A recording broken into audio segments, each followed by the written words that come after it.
Hello guys. तो आज का टॉपिक है फिनलैंड का, जो एक यूरोपियन कंट्री है और जो शेनिजन एरिया में आता है। आप अगर शेनिजन वीज़ा ले लेते हैं तो आप 29 कंट्रीज़ में कहीं भी मूव कर सकते हैं विदाउट एनी बॉर्डर रिस्ट्रिक्शंस। तो फिनलैंड जो है वो एक हैप्पीएस्ट कंट्री है और इजी टू मूव है।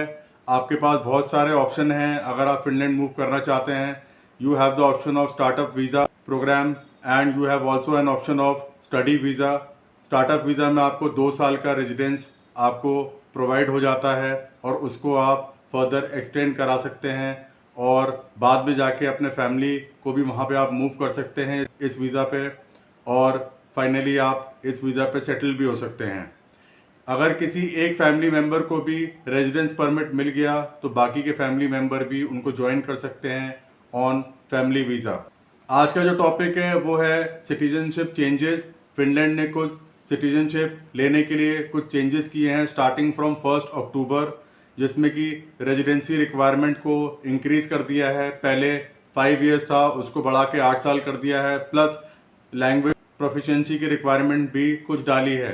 तो आइए देखते हैं इसके बारे में और इन्फॉर्मेशन क्या है। Finland introduces new citizenship rules effective 1 October 2024। Starting 1st October, Finland will implement new citizenship regulations extending the required residency period to 8 years, aimed at fostering successful integration into Finnish society.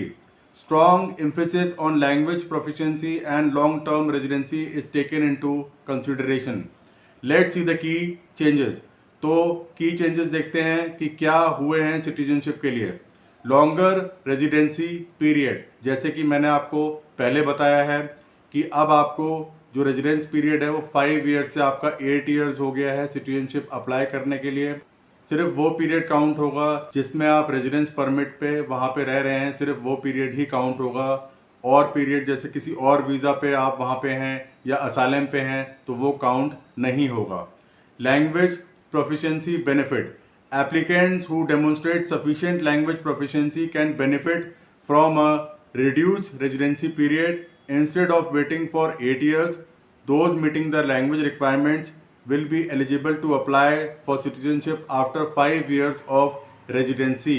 मतलब अगर आपकी language अच्छी है, finish आपने language सीख ली है और एक पर्टिकुलर लेवल पे आपकी लैंग्वेज पहुंच गई है तो आप 8 साल की जगह 5 साल में ही सिटीजनशिप को अप्लाई कर सकते हैं। Valid residence permit requirement. Only the time spend in Finland with a valid residence permit will count towards the required residency period, जैसे कि मैंने आपको पहले भी बताया था। Restrictions on time spend abroad. आप फिनलैंड से बाहर कितने समय तक रह सकते हैं उस पर भी रेस्ट्रिक्शन है। आइए देखते हैं वो क्या है। Applicants can spend up to 365 days outside Finland during their residency period. However only 90 days of those days can be in the year immediately before the citizenship decision. Let's see the processing times.